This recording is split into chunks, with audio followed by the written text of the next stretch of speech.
Hello and welcome to this week's Arab Digest podcast. I'm William Law and my guest today is the defense and security analyst and Gulf expert, Andreas Krieg. Andreas, good to have you back on the podcast. Thanks for having me, Bill. Amidst attacks and counterattacks between Iran and the US, on Monday, the Houthis announced a naval blockade of Saudi Arabia. What is your assessment of this latest escalatory move? My first impression was why and why now? Because it's a major vertical escalation. Because obviously there's been in the talks, in the works over the last 2 weeks that the next escalation for Iran would be the blockage of, or some sort of interruption of freedom of navigation around the Bab al-Mandab, which is part of the sort of toolbox that Iran has available to itself. It obviously relies on a proxy, such as the Houthis, who act with a degree of autonomy as well. They don't just execute whatever the Iranians ask them to do. And the Houthis usually do what also serves their interest.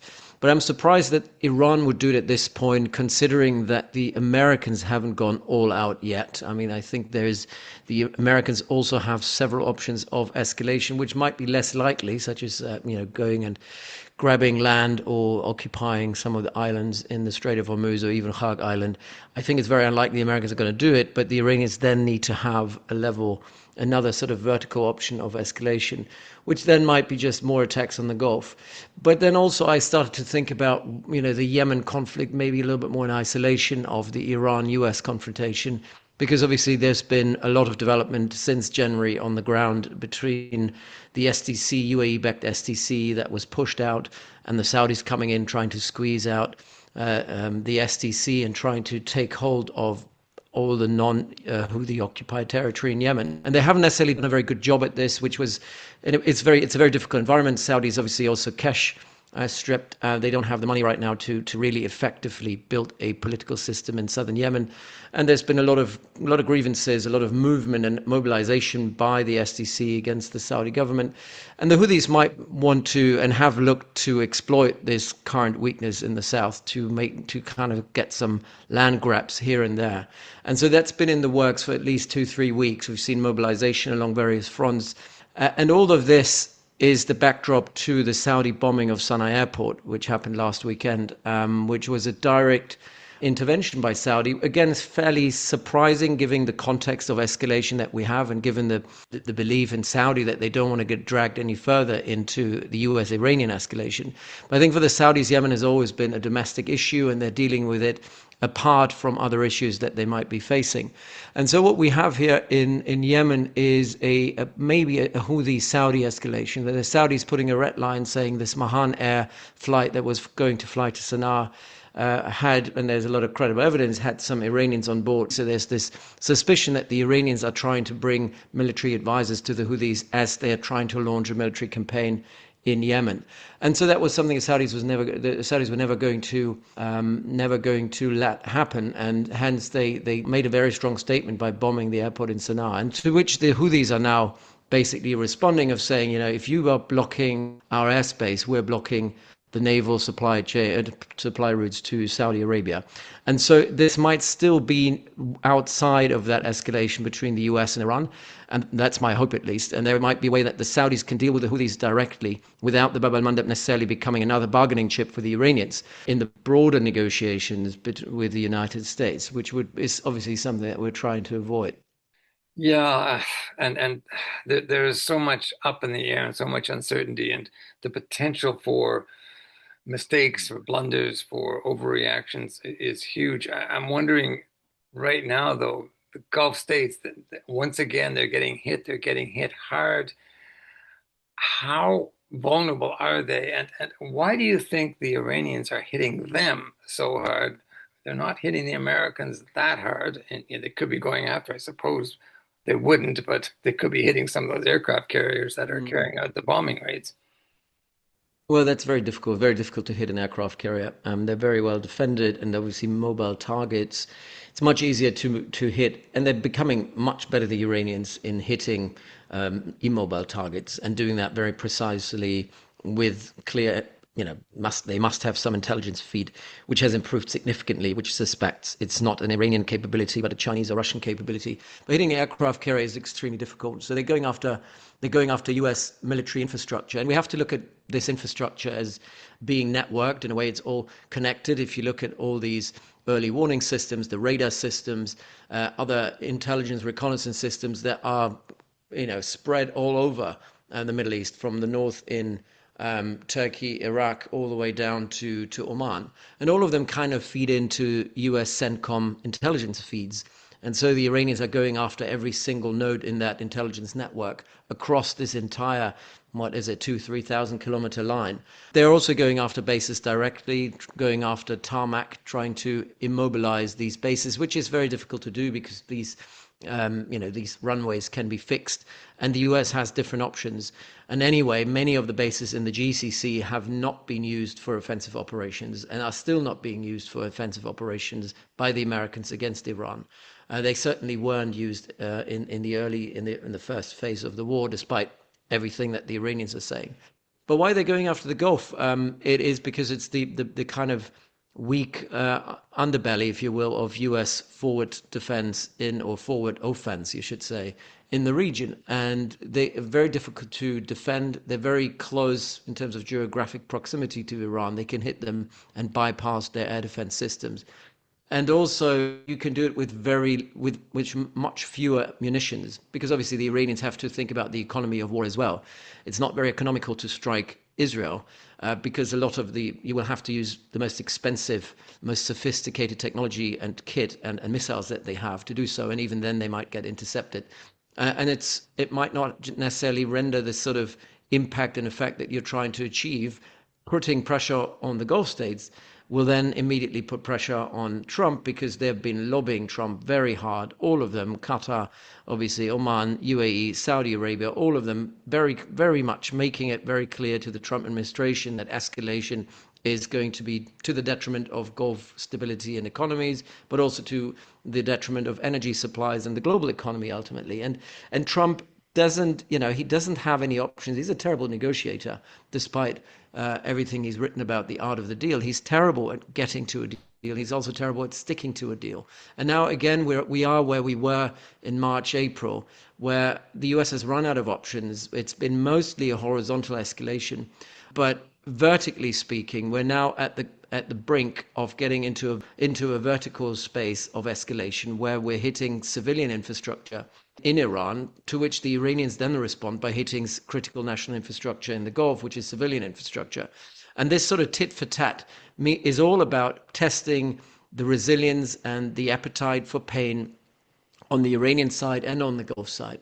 And the Gulf doesn't have a very high threshold of pain. It's a very low threshold of pain, and they're not very resilient, and so they are easy targets.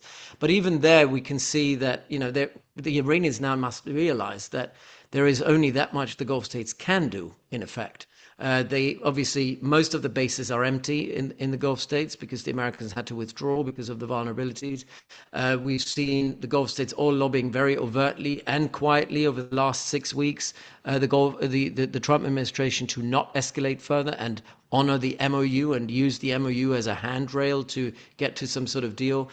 Now, punishing the Gulf states for that in this belief that this would push the Gulf states further away from the United States is, I think, a fallacy. I think what we're seeing now is that the Gulf states, in effect, are now rallying ever more around their own flag, and potentially, hopefully, around the Gulf flag as well, because they are now realizing the US is not there to protect them, but equally neither are the Iranians a partner you can deal with in order to potentially pivot away from US reliance. And so I think the Iranians are overplaying their hand, because what you're seeing now, particularly in Bahrain and Kuwait, is an ever more readiness to use military force against Iran, as we have seen. We've seen the same in the UAE and Saudi Arabia, a readiness to use force to kind of reset deterrence. And if Iran was choosing to punish the Emiratis and the Saudis in the same way they've been punishing the Bahrainis and the Kuwaitis, we'll most likely see the Gulf states using that force, Saudi and UAE, again to strike in Iran. And it might not do much, because the Iranians have a very high threshold of pain. But it just goes to show that ultimately what Iran wants to achieve is rallying the Gulf states around a a regional order without the Americans in it. What they're now doing is pushing the Gulf states back into the arms of the Americans. And ultimately, with Qatar in particular as the main mediator for the Iranians, the main channel to speak to Trump, to victimize them and not allowing them to export LNG is a very, very stupid thing to do, considering Yeah, how overly reliant they are on Qatar and also to an extent on the Omanis, who are, with whom they share the Strait of Hormuz. So yeah, hitting mediators and diplomats just kind of puts the Iranians into the same camp in many ways as the Israelis, who, indeed, seem indeed. unhinged, who are not reliable and who choose coercion over engagement. And, that's exactly what the Gulf states wanted to avoid. Now the thing about the Gulf states and particularly the Qataris, as you mentioned, the Omanis, they have really pushed hard for a diplomatic solution. But looking at what they're up against with Iran, with Donald Trump, is that just a forlorn hope now? Is that road to diplomacy just shut down? Looking at conflict studies in general, if you look at all the conflicts in history, that there was never a forlorn hope for diplomacy, ever. Doesn't matter how escalation pans out. What gives me hope is that on the tactical level, there are still talks. The Qataris have been to Iran last week. Iranians have been, the foreign minister's been traveling, have made phone calls. The Qataris are still, relaying messages within the GCC. I'm not as hopeless as some people out there are. I think there is still diplomacy there, and most importantly, on the strategic level, there's a readiness on the Iranian and the American side to return to the negotiation table. Ultimately, as stupid as it sounds, what the Iranians and the Americans are doing is using coercive means, military means, to improve their bargaining position at the negotiation table. This is not happening outside of negotiation. This is a means for negotiation. I think it's terrible. I think the idea of forcing someone through pressure to the negotiation table and trying to get concessions from the other side under pressure is not going to work. It's not going to work with Trump. It's not going to work with the Iranians either. So I think that they'll have to come to a conclusion, and we're getting there now after 8, 9 days of heavy bombardment on both sides. This conclusion that actually we don't have another option but returning to the negotiation table. The realization that there is only going to be ever a negotiation, a settlement to solve this problem. And I just hope, and it could come very swiftly because Trump, there's massive problems on the American side, obviously. On the American side, you have the issue of public pressure. This is the most unpopular war since Vietnam, and Vietnam needed a couple of years to become that unpopular. I think this war has become unpopular within the span of 5 months. So Trump is in a downward spiral in terms of public approval because of the war. The economy is now taking a hit. Gas prices and oil prices are up again, which is also bad for Trump. The US military is overstretched. They don't really have any sort of ways out unless they want to really go all in with 50 to 100,000 boots on the ground, which is the sort of war that Trump always rallied against. And also they're running low on munitions. So we're coming to a point where the Americans can't sustain it indefinitely. On the Iranian side, the economy is taking a major hit. The regime security is built around the ability of the Iranians to extract rents from the sale of hydrocarbon. They're not selling anything at the moment, which means they can't really reinvest into the economy or give handouts to people. And this is already a highly aggrieved society anyway in Iran, and they might be ready to rally around, and we'll have another sort of uprising, which the regime really needs to and wants to avoid. So on both sides, strategically, the picture is not prepared. It doesn't show two sides willing and able to go to war all out. But the problem is, and this is where we're going to get stuck, is this no war, no peace sort of state of unpeace, of perpetual conflict that doesn't get resolved. That's where we are. That's the most likely trajectory, unfortunately, where we'll have spikes of escalation, then re-engagement and some sort of talks, then another spike of escalation, again talks. The problem here is ultimately for the Gulf states in particular and for global energy markets is what is going to happen to the Strait of Hormuz. Is is energy actually going to flow out? If we get a 10-day ceasefire, as the Qataris have suggested now, would they be able to bring LNG out and make sales overseas because they need money? The same is true for the Kuwaitis and the Emiratis. And if we now have the Bab al-Mandab closed for the Saudis will be in the same boat. So that's really what it comes down to, because a sort of no war, no peace, perpetual protracted conflict into 2027 is something the Gulf states cannot sustain indefinitely. You're listening to the Arab Digest podcast with me, William Law, and Andreas Krieg, a senior lecturer at the School of Security Studies at King's College London. For more on what Arab Digest has to offer, head to our website, arabdigest.org, where you can find details on how to subscribe to our daily newsletter. Sign up, and you receive the first 2 months free. That's arabdigest.org. While this war is escalating, Israel is focusing on their scorched earth campaign in Lebanon, the ethnic cleansing in East Jerusalem and the West Bank, and the Gaza genocide. The war, the escalation, the no war, no peace scenario serves Israel and Netanyahu's interests very well, doesn't it? Absolutely right. Yeah. No, I had a call earlier with a journalist in Israel, and that's exactly the sort of conclusion we came to. That the current status quo is very good for Israel, because initially, when the MOU was signed, we were always looking at Israel as the greatest spoiler in this, because Lebanon is the other sort of unresolved issue. But it turned out to be the Strait of Hormuz, and it turned out not to be the Israelis, but the Iranians who became the spoilers because of internal infighting over which direction to take negotiations. And so the Israelis are off the hook. I think global public attention is turned away from Gaza because we are under this illusion that the war has ended, and a few Gazans killed here and there doesn't really interest anyone. The same is true for what happens in the West Bank, the ethnic cleansing, the terrorism by the settlers against the Palestinians. All of that is somewhat now a side story to where it was a year ago. And even Lebanon, where nothing has fundamentally changed, despite some preliminary attempts by the Israelis to leave certain villages behind, there is no intent by Israel to actually withdraw wholeheartedly. And the sort of diplomatic track that Trump has hastily put together is really not credible in terms of bringing the Lebanese and the Israelis together, when Hezbollah, as the kind of elephant in the room, is not addressed at all. And as long as the Israelis are still occupying Lebanese territory. So that is another sort of point of escalation that could come even if we resolve the Strait of Hormuz. But Israel, I think, is, as they're preparing for this election in October, I think Netanyahu would like to have a little bit of more insecurity that he can manage to kind of give himself the posture of a strongman. But to become this strongman, he needs to do escalation. He needs to have escalation that he can control, something where he can open the taps and close the taps. Iran is a sort of bigger issue that you can't just control. It's something that would blow up so badly that it might actually completely undermine his strongman argument. So he's probably looking for some smaller issues he can solve, whether this is Gaza or continuing doing something in Lebanon, maybe even in Yemen, because that's something he can turn on and turn off as he sees fit. But Israel actually would like to, and I think Smotrich made the point earlier this morning in an interview where he said, the current status quo, where the Americans are bearing the burden, getting ever deeper sucked into this degradation war against the Iranian regime, suits the Israelis perfectly fine, because the Americans are paying for it.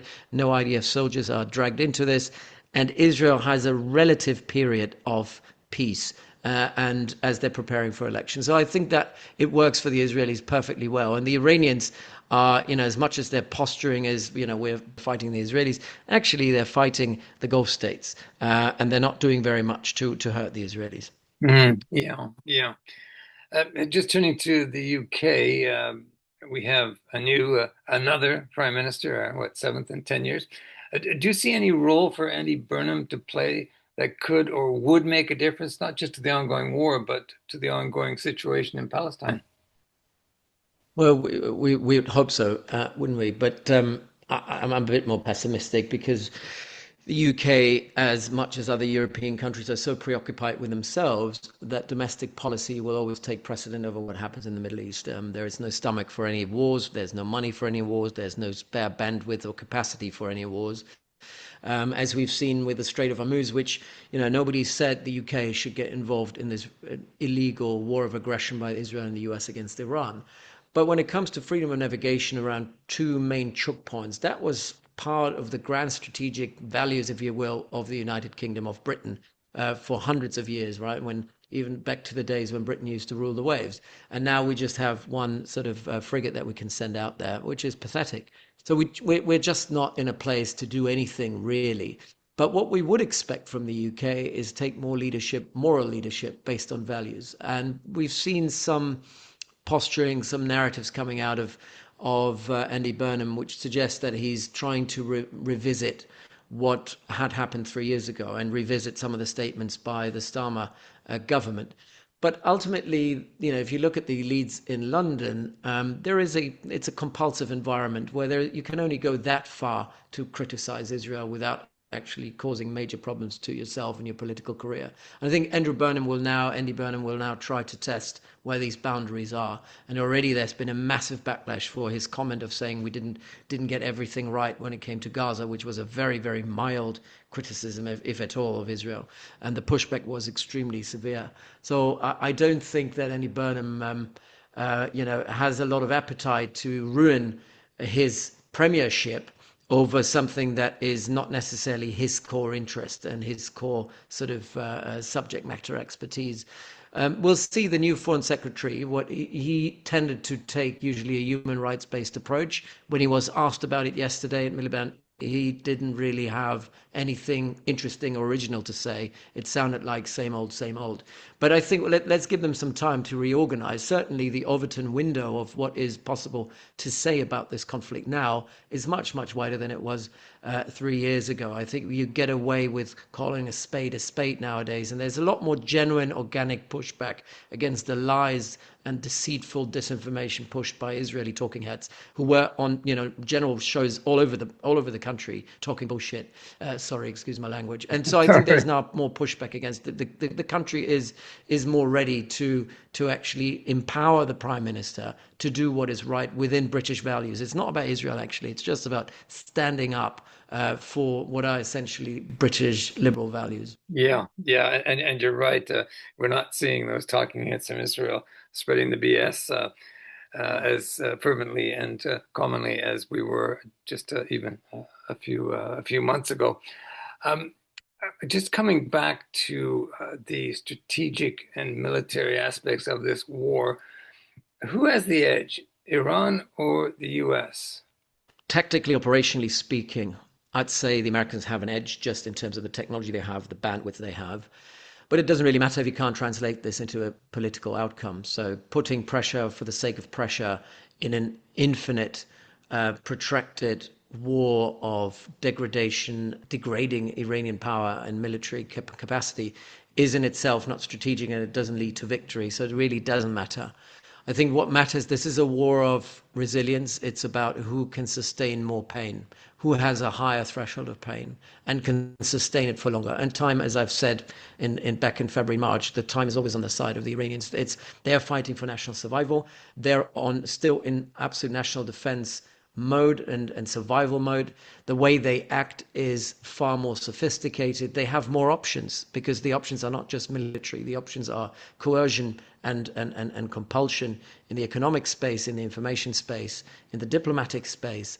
I think the Iranians have more options and a stronger will to survive. Trump's will to get rid of the regime is probably near zero because there's a realization that's never going to happen.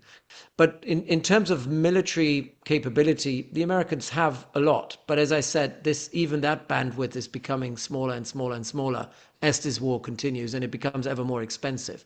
And so, yes, time and the will to sustain pain is really on the side of the Iranians, and that's why they have the upper hand in what is essentially a strategic standoff over both Lebanon and the Strait of Hormuz. And ultimately, if you really want to look beyond, in the bigger scheme of things, this is about a conflict over hegemony and who will rule the order after this war. It's not going to be the Americans. I also don't think it's the Iranians, but the Iranians want to come out of this war with a strengthened position where the axis of resistance is firmly embedded in Lebanon, is firmly embedded in Iraq and in Yemen. and where they control the two most important maritime choke points in the world, Bab el-Mandab and the Strait of Hormuz. And they will do whatever it takes to do so, militarily, diplomatically, economically. And unfortunately, I think the future is one where the Iranians we have to give more credit to the Iranians as an authority in the region. And the Americans will come out of this war as a diminished power. What about Israel then? If the Iranians and the Americans don't come out as the ultimate winners, do the Israelis? No, but the Israelis have, I mean, as much as they're talking about a greater vision for the region, they've never really offered one that is consensual. And I'm not saying that the Iranians are good in building consensus, but at least they know how to tap into certain communities, aggrieved communities, to plug in or inject their narrative of resistance.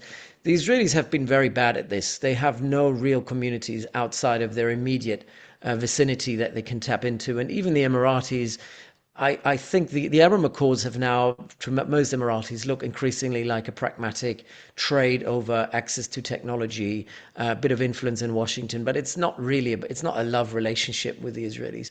And so among Arabs, among Muslims, there is Shia and Sunni. Israel is an absolute outlaw and a pariah, and that's not going to change. Gaza has completely destroyed it. And so Israel is so isolated right now in the region and globally as well that they can't really make a claim of leading the regional order. That's just ridiculous. And just because they have coercive power to strike and kill heads of state, for example, that doesn't make them omnipotent in any way. It actually shows their weakness, their desperation more than anything. And this idea, and I don't know where it came from, this idea that there would be an Emirati-Israeli sort of alliance or axis being built vis-a-vis a Sunni axis, it's illusionary. I think what the Israelis desperately are trying to do is plug into the Emirati axis of secessionists with links to the RSF, links to the LNA, links to the STC, links to Somaliland, obviously. But it's very desperate. And if the only sort of win that Israel has been able to score on the regional map has been a relationship with a breakaway region in Somalia, as in Somaliland, then that shows how pathetic Israeli diplomacy have become. Netanyahu can't even go to the White House anymore. I mean, he had to fake a visit to the White House last week, and the Trump administration just didn't give him the green light to come. So this is how isolated Israel really is. So I think Israel is so introverted, so focused on their bunker mentality that ultimately they think they don't need the rest of the world, they don't need the rest of the region, but it also means they can't lead. Okay.